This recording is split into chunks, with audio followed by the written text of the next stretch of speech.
ఓం మహాగణాధిపతయే నమ. ఓం గురుభ్యో నమ. ఓం శ్రీమాత్రే నమ. అరుణాం కరుణాతరంగితాక్షీం ధృతపాశాంకుశపుష్పబాణచాపాం అనిమాదిభిరావృతాం మయూకైః అహమిత్యేవ విభావయే భవాని. శ్రీమాత్రే నమ. ప్రేక్షకులకి ఆ లలితాంబిక అమ్మవారి యొక్క అనుగ్రహం పరిపూర్ణంగా కలగాలని మనస్ఫూర్తిగా కోరుకుంటూ మనం ఈరోజు చాలామంది ఈ యొక్క దోషాలని ఉన్నాయని చెప్పి తెలుసుకొని ఊతగా భయపడిపోతూ ఉంటారు. చాలా సింపుల్గా రూపాయి ఖర్చు లేకుండా మీరు ఇంట్లోనే ఉండి ఎలా చేసుకోవాలి, లేదు మేము సంపన్న పరులము అనుకుంటే ఎటువంటి పూజాది కార్యక్రమాలు మీకు మీరుగా చేసుకోవడమో లేకపోతే ఎవరినైనా పురోహితులను పిలిపించుకొని చేసుకోవడం ఎలా చేసుకోవాలి అనేటువంటి విషయాలని ఇప్పుడు మనం చెప్పుకోబోతున్నాం. అవి ఏమిటి అంటే, ఎందుకంటే చాలామంది అడిగారు నన్ను ఈ 5 అంశాలు ఒకే దాంట్లో కలిపి చెప్పండి, ఒక్కొక్కటి విడిగా కాకుండా. అందుకని చెప్తున్నాను. ఒకటి, సర్పదోషం. చాలా భయపడిపోతుంటారు. దీనిలో కాలసర్పదోషం అంటుంటారు, కానీ కాలసర్పదోషం జన్మజాతకానికి అప్లై చేయకూడదు. దేశకాల గోచారాలకి ఇది ఎక్కడా లేదు పరాశర దీంట్లో, గుర్తుపెట్టుకోండి. ఇక రెండవది మాతృ పితృదోషాలు, అంటే 3 అయ్యాయి. 4వది దేవతా శాపాలు, 5వది స్త్రీ శాపము. ఇప్పుడు ఈ స్త్రీ శాపం ఎలా వస్తుంది, వీటన్నిటికీ ఏమిటి అనేటువంటి విషయాలు చెప్తుంది నేనైనప్పటికీ కూడా చెప్పిస్తుంది సాక్షాత్ లలిత అమ్మవారిగా భావిస్తూ ఒక్కొక్క లగ్నం గురించి డీటెయిల్గా నేను చెప్తాను. అలాగే ఎండింగ్లో అసలు జాతకమే లేని వాళ్ళకి ఎటువంటి సిమ్టమ్స్ ఉంటాయి, ఆ సిమ్టమ్స్ని బట్టి మీకు ఇది ఉంది అని అర్థం చేసుకుని మీరు ఎలా చేసుకోవాలని కూడా చెప్తాను. వృషభ లగ్నానికి సర్పదోషం ఎలా ఏర్పడుతుంది అంటే, శుక్రుడు గనక కేతువుతో కలిసి ఉంటే అప్పుడు సర్పదోషం ఏర్పడుతుంది. అయితే ఈ దోషాలు ఉన్నాయి కదా, నువ్వు భయపడిపోవాల్సిన అవసరం లేదు. నేను చాలా సింపుల్ టెక్నిక్ చెప్తాను. లేదా పాపగ్రహాలతో మీ యొక్క లగ్నాధిపతి కలిసి ఉన్నా ఏర్పడుతుంది. శుక్రుడు ముఖ్యంగా మీ లగ్నానికి. మరి దీనికి ఏంటండి పరిహారము? లక్ష్మీ గణపతి ఆరాధన. ఏ పాపగ్రహాల ద్వారా అయితే మీకు ఏర్పడిందో ఆరాధన. ముఖ్యంగా శుక్రుడు సర్పదోషంలో ఉన్నాడు కాబట్టి మీరు వాహనం నడిపేటప్పుడు, లేకపోతే ఎవరికైనా అప్పుగా ధనం ఇచ్చేటప్పుడు, ఎందుకంటే మీకు లగ్న షష్టమాధిపతి కాబట్టి ఈ విషయాల్లో జాగ్రత్తగా ఉండండి. ఇక రెండవది మాతృపితృ దోషాలు.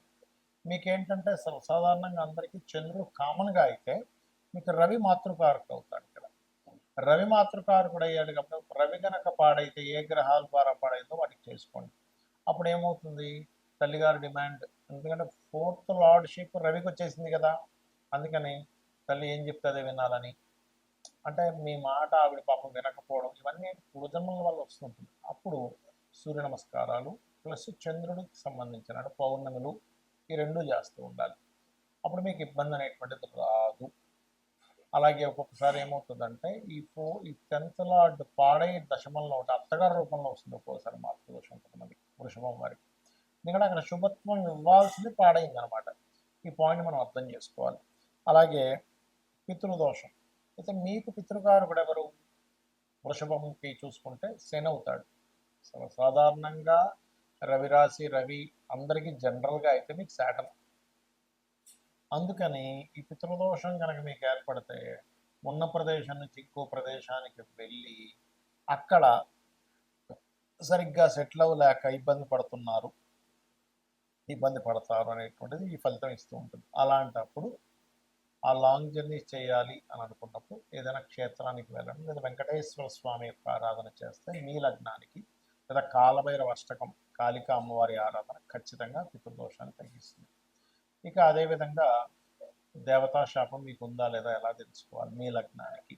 ఇది కూడా మీకు బుధ శని యొక్క ప్రభావం ఎలా ఉంది చూసుకోండి. జనరల్గా అందరికీ గురువు, ఎందుకంటే గురు సంబంధించిన దోషం ఉంది అంటే అది దేవతా శాపం ఎంతో కొంత ఉన్నట్టు. కానీ మీ లగ్నానికి బుధ శుక్రులు పాడయ్యారంటే ఇది ఇంకా ఎక్కువైంది నాకు. మంత్రస్థానము దేవతా స్థానం 2 పాడయ్యాయి. అప్పుడు అలాంటప్పుడు బుధ శని గ్రహాల దగ్గర దీపారాధన. బుధ శని ఏ గ్రహాల ద్వారా పాడయ్యాడు, ఇక్కడ పాడవడం అంటే పాపకత్తెరలో ఉన్నాడు, పాపగ్రహాలతో ఉన్నాడు చూసుకుంటూ. ఒక్కోసారి మీకు ఈ దేవతా శాపం ఉన్నప్పుడు ఏమవుతుందంటే కుటుంబ సభ్యులతోని జాబ్లో కూడా ఇబ్బందిస్తూ ఉంటుంది, గుర్తుపెట్టుకోండి. దేవతా శాపం ఉన్నప్పుడు అంటే ఏమిటి, అది చక్కగా మీకు ఇంకేంటయ్యా నేను నీకు ఫారెన్ పంపించేస్తున్నాను, నువ్వే సెలెక్ట్ అయిపోయావు అంటారు. ఇలా చూస్తే టక్కన ఆగిపోతుంది. ఇలాంటివి జరుగుతూ ఉంటాయి. ఇక స్త్రీ శాపం.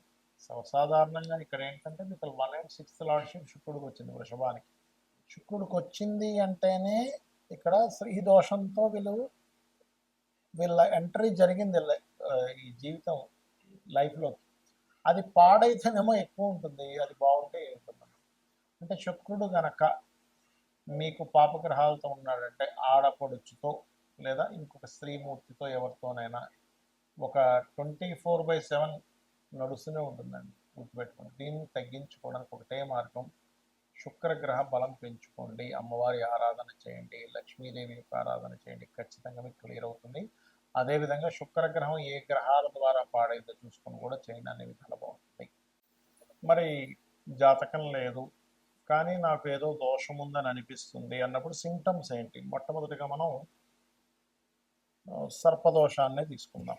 సర్పదోషం యొక్క సింటమ్స్ ఎలా ఉంటాయంటే, మీరు ఎంతో ప్రయత్నం చేస్తుంటారు, ఎంతో మంచి వాళ్ళు అయినా కూడా చాలామంది అంటుంటారు చూడండి, నేను ఎవ్వరికీ అన్యాయం చేయలేదండి, కానీ ఎందుకు నాకు ఇలా ప్రతికూలంగా ఉంది, నేను ధర్మంగా ఉన్నాను, దేవాలయాలకు వెళ్తున్నాను, నిత్య పూజ చేసుకుంటున్నాను, నిత్య దీపారాధన చేస్తున్నాను, గాయత్రి చేస్తున్నాను, ఎందుకు అనుకూలించట్లేదు అంటుంటారు. అంటే మీకు కాలం అనుకూలించట్లేదు, దాన్ని కాల సర్పదోషము అంటారు. అయితే ఈ కాల సర్పదోషము దేనికి? అందరూ అనుకునేది ఉట్టి కాల సర్పదోషం కాలానికి. అంటే ఏంటి? ఈ దేశంలో మనకి వర్షాలు వస్తాయి, తుఫాన్లు వస్తాయి, ఇలాంటి వాటికి చెప్పాలి. కానీ ఈ కాలసర్ప యోగంలో ఉన్నప్పుడు మీకు ఎఫెక్ట్ ఉంటుందా అంటే, దేశకాల పరిస్థితులు మనకి చూడండి, కరోనా వచ్చింది, జనరల్గా అందరికీ ఎఫెక్ట్ ఉంటుంది. అప్పుడు మీ ఒక్కరికని కాదు, కాలసర్ప దోషం అనేది అందరికీ ఎఫెక్ట్ ఇచ్చేది. ఇది కాలంలో ఏర్పడినప్పుడు తుఫాన్లని ఇవన్నీ అని సర్పదోషం ఉంది. అప్పుడు ఏమవుతుంటుందంటే, మీకు ఎప్పుడు ఎక్కడో దగ్గర ఒక శత్రువు, ఒక ఈర్షపడేవాడు, మనం అంటే నచ్చనివాడు, మనం ఎంత ధర్మంగా ఉన్నా సరే నచ్చనివాడు, ప్రతి దాంట్లో ఇన్వాల్వ్ అయిపోయి వాడు మనల్ని ఒక సర్పంలాగా మనల్ని ఎప్పుడు అక్కడి నుంచి తొలగిద్దామా అని మన మీద ప్లాన్ చేస్తూ ఉంటాడు. అదేంటంటే మనం పూర్వజన్మలో చేసిన కర్మ. ఎప్పుడైనా గుర్తుపెట్టుకోండి, మనకి ఒక జరుగుతుంది అంటే అది పాస్ట్ లైఫ్లో మనం చేసుకున్న కర్మ ఆ రూపంలో ఆ వ్యక్తిలోకి ఎంటర్ ఇస్తుంది. అలా కాదండి, మన కర్మ కాదు, వాడే కావాలని చేస్తున్నట్టు వాడు కొత్త కర్మని క్రియేట్ చేసుకుంటున్నాడు. అది మనం అర్థం చేసుకొని నిత్య దీపారాధన, రావి చెట్టు చుట్టూ ప్రదక్షిణం చేసి వాటికి పసుపు కుంకుమ గంధం చేయడం. లేదంటే మేము బాగా సంపన్న పనులు, మాకున్న సర్పదోషం క్లియర్ అవ్వాలి అంటే నవనాగశాంతి చేసుకోవచ్చు. చేసుకున్నట్లయితే ఖచ్చితంగా అది క్లియర్ అవుతుంది, అందులో ఎటువంటి సందేహం లేదు. మంచి పురోహితులు ఉంటే వాళ్ళ చేత చెప్పి చేయించుకోండి. ఇక రెండవది, ఇక్కడ మాతృపితృదోష అసలు ఇవి ఎందుకు ఏర్పడతాయని తెలుసుకోవాలి, మూలం తెలుసుకోవాలి. మనం ఇప్పుడు కూడా ఏర్పడింది అని కాదు, జాతకం తెలియదు కానీ మదర్తో పడట్లేదు.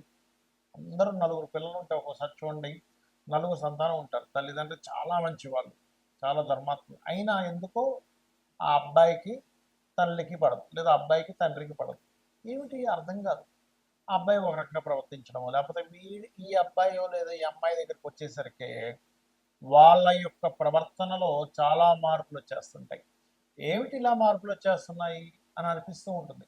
వాళ్ళకు కూడా అర్థం కాదు, తల్లిదండ్రులకు కూడా అర్థం కాదు. లోపల లోపల వాళ్ళు ఫీల్ అవుతుంటారు, ఏమిటి నేను ఈ అబ్బాయి దగ్గరికి వచ్చేసరికి నాకు డబ్బులు చాలవు, అరే ఇప్పుడు లేవురా అంటే వాడు ఫీల్ అవుతుంటాడు, లేకపోతే ఇప్పుడు లేవు అమ్మ తర్వాత చూద్దామంటే ఫీల్ అవుతుంది, అందరికీ ఇచ్చో నాకు మాత్రం ఇవ్వ అంటే ఏంటవుతుందంటే, మాతృపితృ దోషాలు ఉన్నప్పుడు వాళ్ళు వాంటెడ్గా పూర్వజన్మలో ఉన్నటువంటి కర్మ వల్ల చేసేది ఒకటైతే, వాంటెడ్గా చేస్తున్నట్టు కూడా కొన్నిసార్లు అనిపిస్తుంటుంది పిల్లలకి. కాబట్టి ఇదంతా ఎందుకు జరుగుతుంది? తల్లిని పూర్వజన్మల్లో ఏదో ఇబ్బంది పెట్టాడు, అది ఈ కర్మ ఈ జాతకుడు కావచ్చు, జాతకురాలు కావచ్చు అనుభవించాలి. అలాంటప్పుడు తెలియక చేసే పిచ్చి పనులు ఏంటంటే, మళ్ళీ తల్లితో మళ్ళీ ఫైట్ చేస్తూ ఉంటాడు. దూరంగా ఉండండి. దూరంగా ఉండంటే ఆవిడ వదిలేమని కాదు, ఏమన్నా సరే సైలెంట్గా ఓకే అమ్మ రైట్, మీ పని మీరు చేసుకోండి, శ్రీమాత్రే నమః అనుకుంటూ ఉండండి. ఖచ్చితంగా క్లియర్ అవుతుంది సమస్య అనేటువంటిది. లేదా మెడిటేషన్ చేసుకోండి, అమ్మవారిని పట్టుకోండి, అమ్మ నేను ఏదో పూర్వజన్మంలో తల్లిని ఏదో ఇబ్బంది పెట్టుకుంటాను, చికాకు పెట్టుకుంటాను, చాలా నా వల్ల బాధపడుతుంది, ఈ జన్మలో అందుకే నాకు ఈ కర్మ ఈ రూపంలో వచ్చింది అని అనుకొని ఏమీ అనకుండా మీ పని మీరు చేసుకుంటూ వెళ్ళండి. ఒక్కోసారి అత్తగారి రూపంలో కూడా వస్తుంది, కాకపోతే అది కొంచెం దశమ స్థానము చతుర్థ భావాలు కూడా పాడవుతాయి అట్లా. ఇక పితృదోషం అనేది సింహరాశి పాడైనా, రవి పాడైనా, మీ లగ్నం నుంచి 9వ స్థానం పాడైనా వస్తుంది కామన్గా. అయితే ఇక్కడ మీకు ఎలా ఉంటుందంటే, తండ్రి పాపం ఏదో మీకు ఫేవర్ చేద్దామంటుంటే గొడవ వస్తుంటుంది. మీరు ఏదైనా చేస్తుంటే తండ్రి ఒప్పుకోడు. అది ఎలా ఉంటుందంటే తండ్రి రూపంలో కొంత వస్తుంది. కొన్నిసార్లు మనం ఎన్ని ప్రయత్నాలు చేస్తున్నా పితృదేవతల అనుగ్రహం ఉంటుంది అక్కడ. ఎందుకు అంటే ఎక్కడో పితృదేవతల యొక్క లైన్ కట్ అయిపోయింది మీ వంశంలో. కట్ అయిపోయినప్పుడు ఏమవుతుంది, దాని సిమ్టమ్స్ ఎలా ఉంటాయంటే సంతానం సరిగ్గా లేకపోవడము, తక్కువ ఏజ్లోనే మరణాలు జరగడం.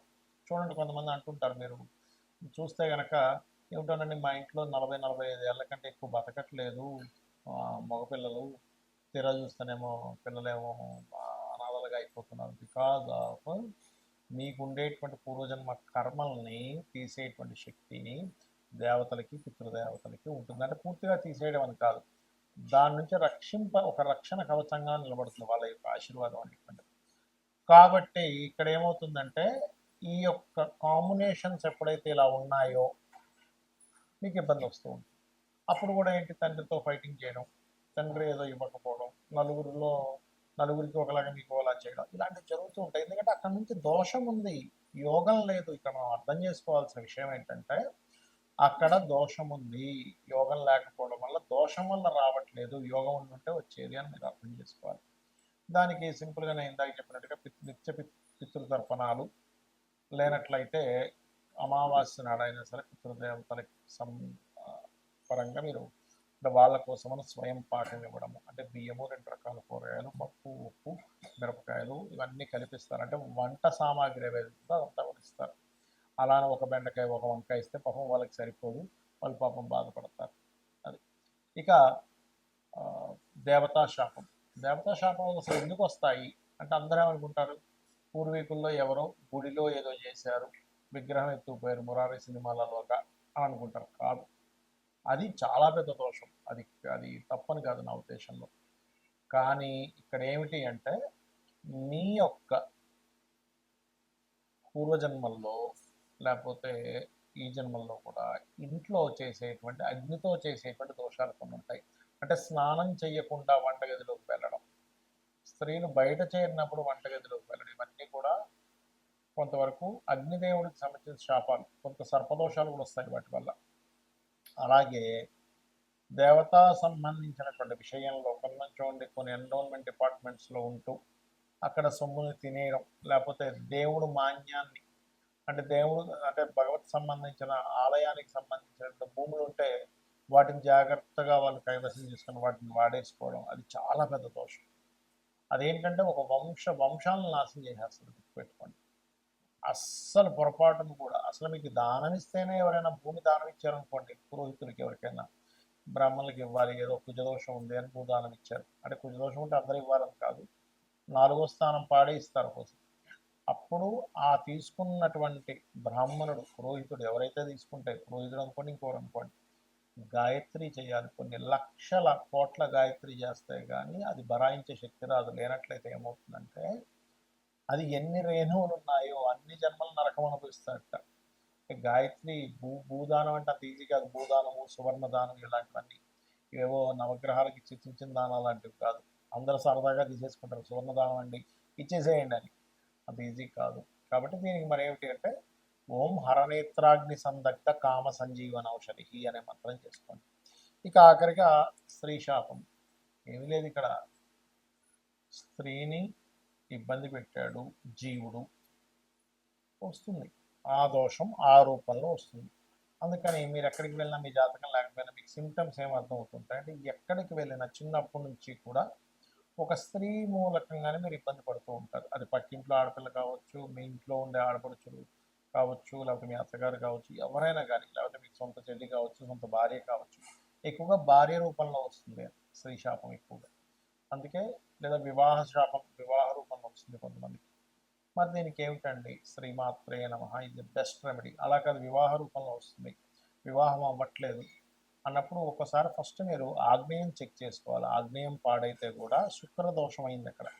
శుక్రుడు స్త్రీకి కారకుడు కాబట్టి ఇబ్బంది వస్తుంటుంది. అలాంటప్పుడు మీరు చేయవలసింది ఓం శ్రీమాత్రే నమఃతో పాటు, వివాహం అవ్వట్లేదు అనుకున్నప్పుడు ఓం కామేశబద్ధ మాంగళ్య సూత్ర శోభిత కందరాయ నమః. ఒక్కోసారి వివాహం అయ్యి కొన్ని ఇబ్బందులు పడుతూ ఉంటారు. అలాంటి వారు ఓం శివకామేశ్వరాంకస్త శివా స్వాధీన వల్లభాయ నమః. లేదంటే అప్పులు ఉన్నాయండి, సర్పదోషం వల్ల నాకు అప్పులు అయిపోయాయని చెప్తున్నారు అన్నప్పుడు ఓం అపర్ణాయ నమః. ఫినాన్షియల్గా బాగా గ్రోత్ రావాలి, ఓం సంపత్కరీ సమారూఢ సింధుర వ్రజ సేవితాయే నమః చేసుకోండి. ఇలాగ అనేకమైనటువంటి నామాలు అమ్మవారి ఉన్నాయి. అది మీరు చేసుకుంటే చాలు. మీరు ఏవో నాకు డబ్బులు లేవు, అమ్మ నేను చేసుకోవాలని ఏమీ భయపడకండి, అద్భుతమైనటువంటి ఫలితాలు మీకు వస్తాయి.